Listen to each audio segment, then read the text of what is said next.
OBC नेते लक्ष्मण हाके यांनी प्रसाद लाड यांच्यावर टीका केली होती. जातीसाठी त्यांनी शेण खावं अशा पद्धतीत टीका केली होती. त्यानंतर झी 24 तासच्या टू द पॉइंट या मुलाखतीमध्ये प्रसाद लाड यांनी लक्ष्मण हाकेंना मी ओळखत नाही अशा पद्धतीची टीकाही केली होती. आपल्यासोबत बोलण्यासाठी लक्ष्मण हाके आहेत.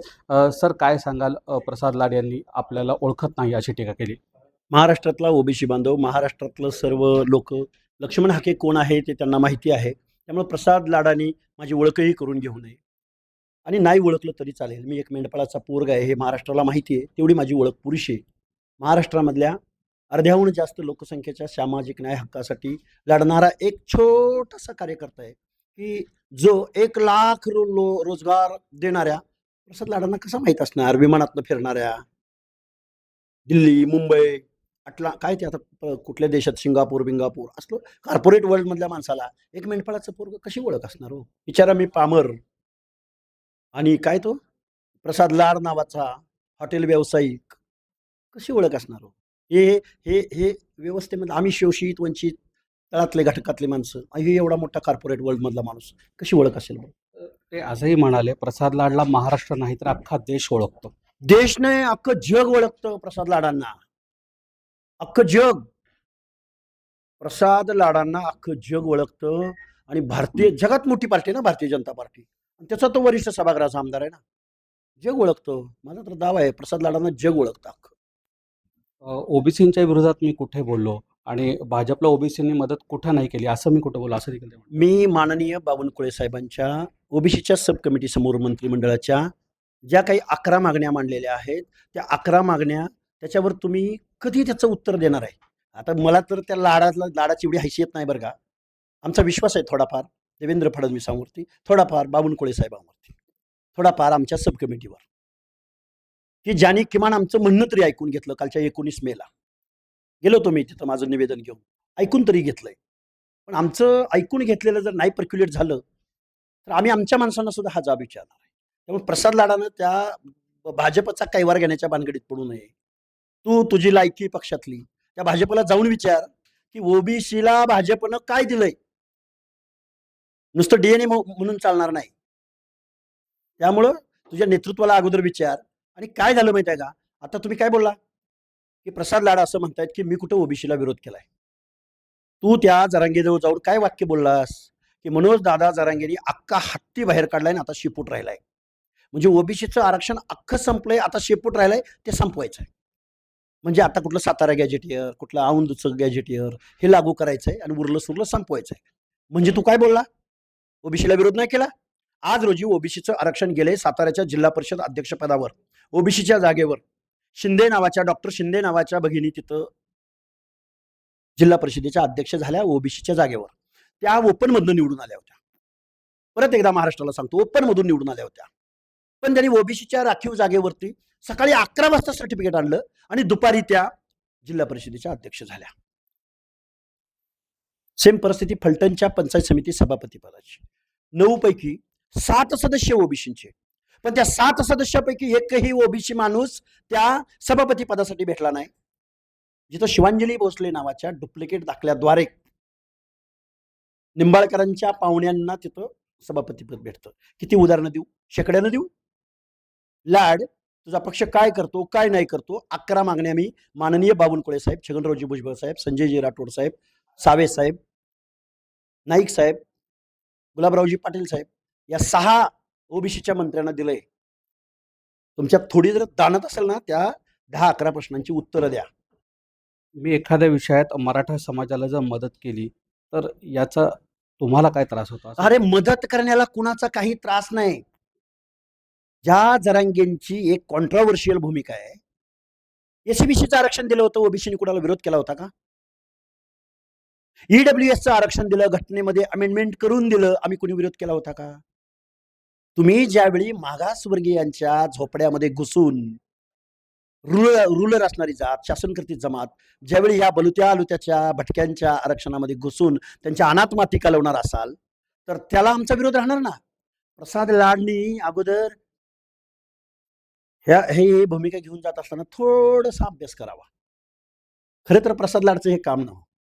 माझा मित्र म्हणून प्रसाद लाडनं अजून एखादं हॉटेल कसं काढता येईल, प्रसाद लाडनं सिंगापूरला कसं हॉटेल जगात ओळख आहे ना त्याची. अदानी अंबानी नंतर तोच आहे. आणि मग आईला मी जर सत्तेत आलो ना, पहिल्यांदा ह्या लाडला जेलमध्ये टाकेल. साल्या तू एवढी प्रॉपर्टी, एवढी काय तुझ्याकडे चक्र आहे, एवढा तू श्रीमंत झालास, त्याची पहिली इन्क्वायरी लावेल. आणि आता सीबीआय ईडी कुठं दिसत नाहीत चालेल. जसं जसं सरकार म्हातारं व्हायला लागलंय, ईडी सीबीआय सगळ्यांनी कडी कुलप लावून गप्प बसलेत. काय गणित आहे राव या लोकांचं, काय दिव्य आहे या लोकांकडं. लाखो करोडोच्या पट्टीमध्ये यांच्या प्रॉपर्ट्या वाढतात. मी जर सत्तेत गेलो ना, परत एकदा सांगतो, हे साल्यांना असा आत डांबीन, असा बडवीन ना, कारण तिजोरीचा गैरवापर केलाय हो, राजसत्तेचा गैरवापर केलाय. अरे तुम्हाला राजसत्ता दिली जाते लोकशाहीमध्ये, म्हणजे तुम्ही फक्त केअरटेकर असता. लोककल्याणकारी राज्य देश राबवण्यासाठी तुमच्यावर आता दायित्वाचं हे पवित्र काम आहे रे भामट्यानो. तुम्ही साल्या हो, पैसे प्रॉपर्ट्या गोळा करता, निवडणुका आल्या, मत लाख मोलाच्या मताला, या लोकशाही मधल्या लाख मोलाच्या मताचा बाजार मांडला साल्या होतो. तुम्ही तुमच्याच समाजातील नेत्यांना नेहमी शिव्या देतात. कुठल्या तुमच्या लोकशाहीमध्ये ज्यांना संविधानाला थ्रेड्स देणाऱ्या गोष्टी ज्यांनी केल्या त्या लोकांना मी शिव्या देतो. तुमच्या समाजातल्या म्हणजे कुठल्या समाजातल्या? महाराष्ट्राचं 13-14 करोड जनतेचं दायित्वाची शपथ आणि जबाबदारी ज्या नेतृत्वाकडे आहे, ज्या मंत्र्याकडे आहे, ज्या मुख्यमंत्र्याकडे आहे, त्याला शिव्या देण्याचा प्रश्नच येत नाही. जरांगेचा एकटाच समाज महाराष्ट्रात राहतो का? बाकीचे समाज कुठे स्थलांतरित झाले का? आम्ही काय रोहिंग्या आहोत का? ब्रह्मदेशामधून आम्ही इथं आलो का? म्हणजे आम्हाला काहीच येत नाही, आमचं कोणी म्हणणं ऐकूनच घेणार नाही? फाळकूट कुठलं कोण? समाजासाठी काही करायचं असेल तर तुम्ही नेतृत्वाशी बोललं पाहिजे असं देखील ते म्हणतात. कोण म्हणलं बोलत नाही? तुम्ही वेळ तर दिला पाहिजे. मला फक्त 19 मेला माननीय बावनकुळे साहेबांनी मला अधिकृतरित्या फोन करून त्या सब कमिटीच्या बैठकीला बोलवलं. याच्या व्यतिरिक्त आमचं म्हणणं शासनानं अधिकृतरित्या कधीही ऐकून घेतलं नाही. आम्ही रस्त्यावरची लढाई लढतोय. आम्ही मीडियामधले आमचे जे बांधव आहेत ते आम्हाला स्पेस देत आहेत, आमचं म्हणणं ऐकून घेत आहेत. याच्या पलीकडे आम्हाला इथल्या लोकनियुक्त सरकारनं आमच्याच मतावर, कारण मी जाहीर भूमिका घेतली विधानसभेच्या अगोदर, दगडापेक्षा वीट मऊ म्हणून. विसरलात तुम्ही? विसरलात? ओबीसी डीएनए हे विसरलात तुम्ही? 2 सप्टेंबरचा GR काढला आणि ओबीसीचं आरक्षण तुम्ही संपवलं. काल परवा एक धोरण जाहीर केलं, कॅटेगरीमध्ये रिझर्वेशन घेणाऱ्या, कुठल्याही पॉइंटवर रिझर्वेशन घेणाऱ्याला ओपन मधलं रिझर्वेशन मिळणार नाही. 1 तासाची याच्यावरती मुलाखत होऊ शकते. म्हणजे काय चाललंय काय नक्की? थांबा, लय बोलेल मी त्याच्यावर. समाजासाठी मी सेतू बांधण्याचं काम करतोय, ते मला करू द्या असं देखील ते तू म्हणतात. कसला सेतू बांधतोय? कोण लाड? तू हॉटेल बांध रे एखादं.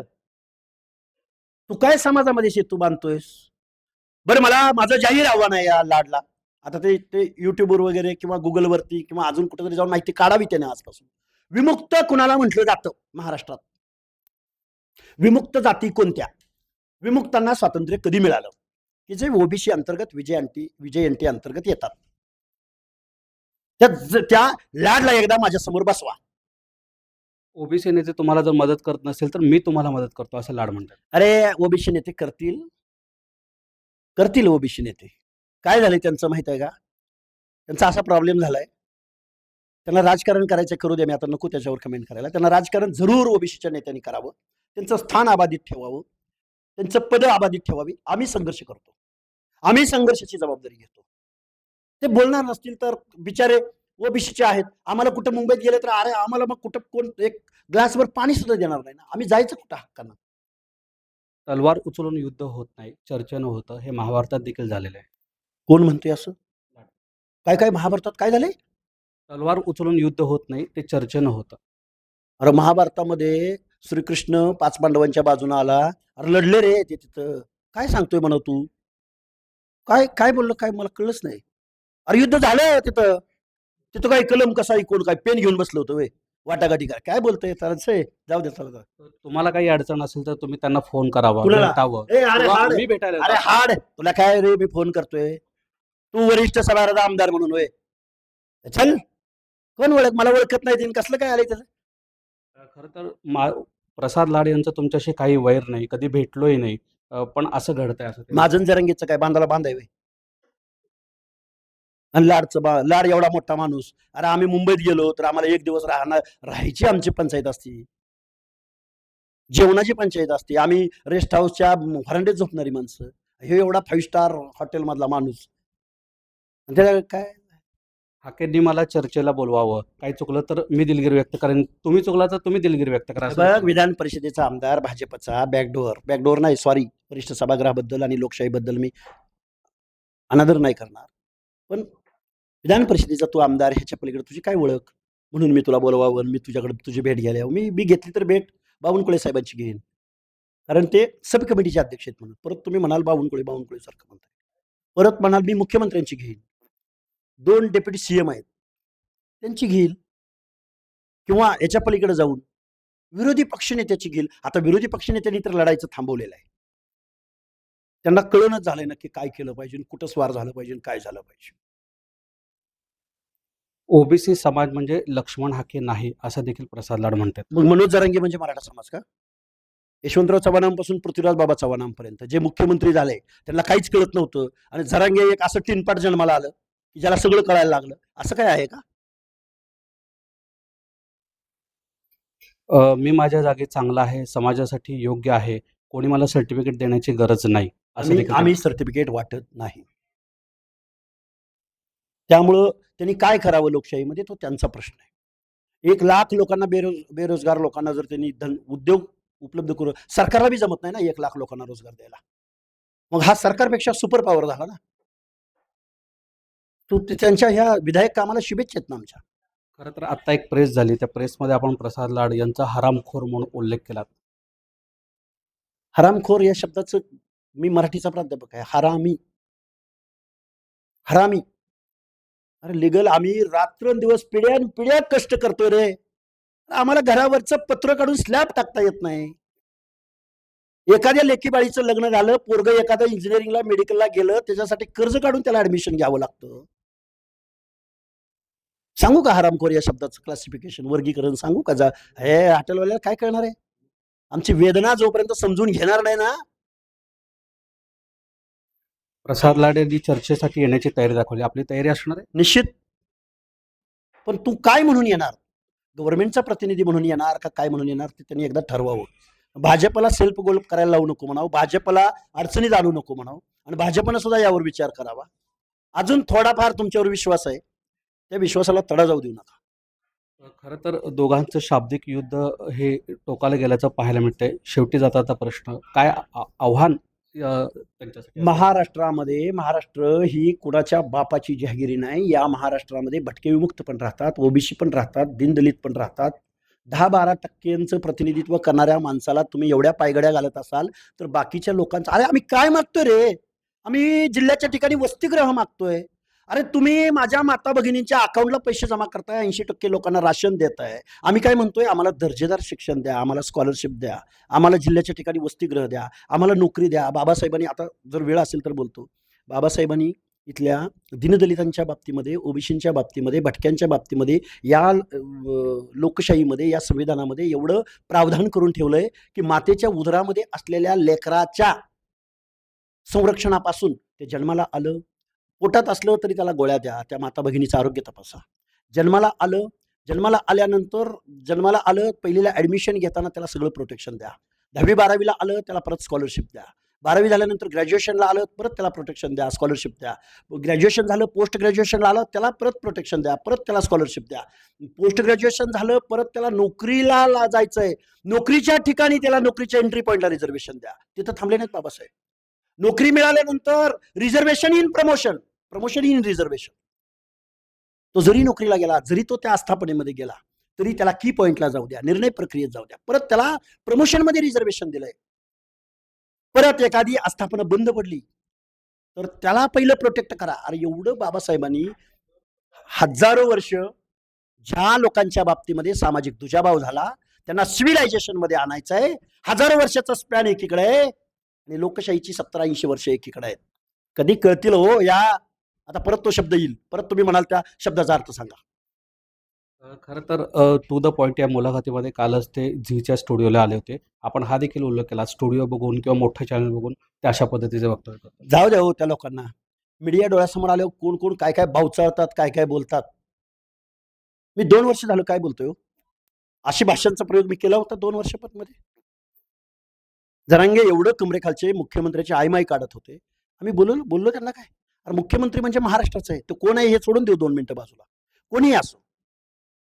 मुख्यमंत्र्याचा अपमान पदसिद्ध म्हणजे महाराष्ट्राच्या जनतेचा अपमान नाही? आणि आम्ही एखादा शब्द बोललो तर एवढा लागतो यांना? नक्कीच हे होते ओबीसी नेते लक्ष्मण हाके. कॅमेरामॅन सोनू शानोरकरचा अभिषेक अदेप्पा, झी 24 तास, सोलापूर.